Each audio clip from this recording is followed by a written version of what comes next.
Hello, I'm Tom Metier. At Metier Law Firm, we build a relationship with our clients that goes far beyond the courtroom. We work with your medical team, life care planners, and other specialists necessary to enable you and your family to make the greatest recovery possible.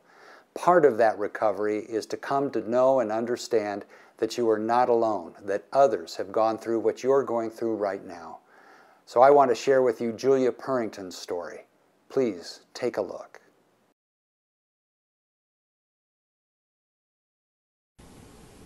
Hi, I'm Julia with D3 Multisport. I am a swim coach and a triathlon coach. For the last 2 years I've been coaching triathletes, and I've been coaching swimming on and off my whole life.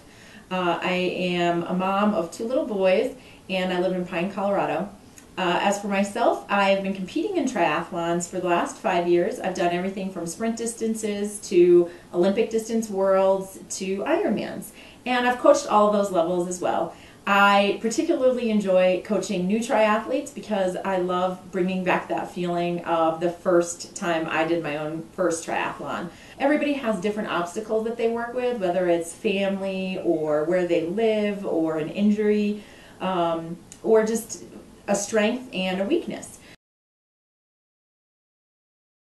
In 2006, I did 26 races. 2007, I qualified and went to World Championship short course triathlon. In 2008, I was the top ranked in my age group in the Rocky Mountain region. There's no question that I'm a pretty competitive person. You know, this was an opportunity for her to go to Worlds for the second time. She went to Worlds back in 2007, but now here we are again in 2009, and she was training for that competition. We planned on a bike ride, and my plan for the bike ride was to have a warm-up, and then I was going to do a race pace section. And we were riding straight through an intersection in a bike lane, and a car turned and hit the 2 of us. Julia's friend that was riding with her called me, and she said, she's like, "Chris, this is an emergency. You need to get down here now." So I got the boys, and we head down to the hospital not knowing really what to expect, other than what her friend had said. Both of my legs were pretty badly injured. One of my legs was bleeding pretty badly, and just a big surface, a big wound. And then the other leg was completely bent in the wrong direction. I had completely dislocated my knee. And Julie had asked me, she's like, "Chris, can you take my helmet off?" And I'm like, "Well, Julie, you're not wearing your helmet. You have a neck brace on." And she, "Oh, okay." And then a few seconds later, "Chris, can you help me with my helmet? You need to take my helmet off." And that repeated itself, 20 or so times while I was there. Dr. Weintraub from Craig Hospital highly suggested that I go to Craig for rehabilitation, not just of my physical injuries, but for the brain injury. And my inpatient therapist had me download a few games onto my iPhone and then onto my computer. That would help me build those memory skills, but not only memory, but speed. Like, one of the simplest games was the numbers 1 to 25 would pop up on my screen, and I would have to touch the numbers 1 to 25, and they were in a different order every time. So just being able to absorb things, in retrospect, I have to believe it's one of the best things that happened, was that I was taken to a place where I was cared for, not only for my physical injuries, but I was taught about the brain injury and how to integrate back into my life. Our life is what happened before the accident, what after the accident. I mean, that's how a lot of things get defined now. But before, she could be juggling 50 balls, and you throw another one at her, and boom, and she's still going. And now it's not like that. Now she can juggle, a couple of things, a handful of things, and and she needs to be very cognizant about, you know, what she has on her plate. And what I notice is if you throw something that she's not ready for, it's very, very stressful. I'm an athlete. I am very used to being exhausted physically. I am not used to getting exhausted mentally and emotionally the way that I do now. Look, if mom's had a busy day, that, you know, she's going to be exhausted at 7 o'clock at night.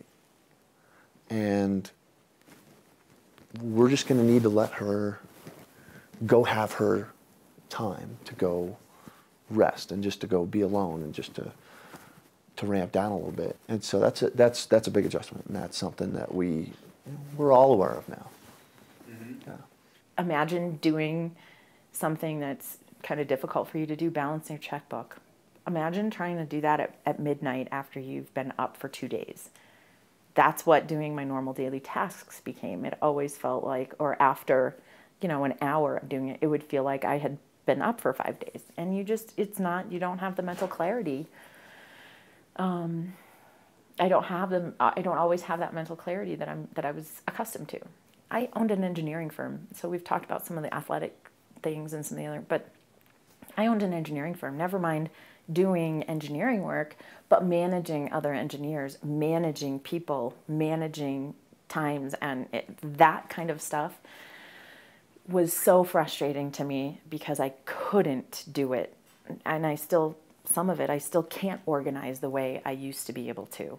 After the accident, you know, I lost my business partner. I lost the person that was basically running the company and running the structural piece of it. Clients viewed our company after the accident as, well, Julia's not there, and that's who we work with. So I had several clients go elsewhere. I don't own an engineering firm anymore. That's not what I do because I can't handle the stress and the pressure, and I don't feel like I could do a good job at it. So instead, I'm still working through finding other ways to. I mean, I have a different job now. You know, she worked at a bike shop part-time for a while, and she liked that, and you could see where, you know, the joy of what she did, but you know, before, you know, could roll into now it's an employment. And so the job she has now, you know, talking to people about, you know, sporting equipment, I mean, it's kind of cool. I would not have necessarily looked for a different career, but I have to tell you, I like my new career a whole lot. I mean, I really enjoy what I'm doing now. I'm working with people more. I'm working in the sports industry, which I love. So it's a different, I mean, yeah, I could sit here and go, but it's awful because I can't ski as much as I used to. I can't run as fast as I used to. And I could list off all the things I can't do as well, but I can list off the things that have gotten better too. You know, Julie's asked me not to, you know, make too much of it, but for me, it was a big deal.